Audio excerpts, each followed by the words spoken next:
Hi Chris, so if you want to do this as a single piece and not have joins, then a 1200 by 400 is going to do the job. Let's just get that approximately in the right position, and that means that your overhang here, assuming you have got 3 times 38, is going to be approximately 47 millimeters.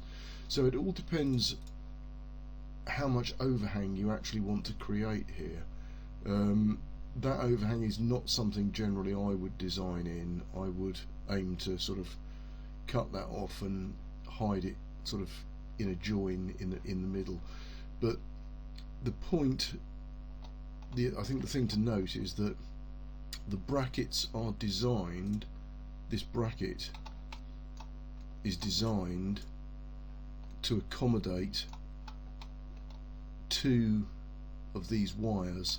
So if this was cut down here, so if this was 2 shelves, you can butt the cuts up and this wire sit inside the bracket, and that's how you have joins within a long run of shelves. It's done with a single bracket.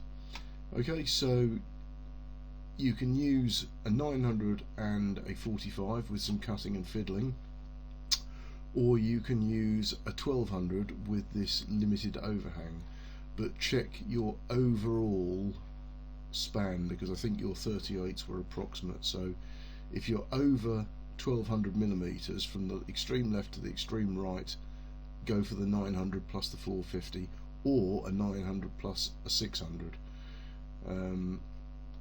and figure out, you know, where you want to put that join. There's more than one ways of skinning a cat, as they say. Okay, I hope that's helpful. Speak soon.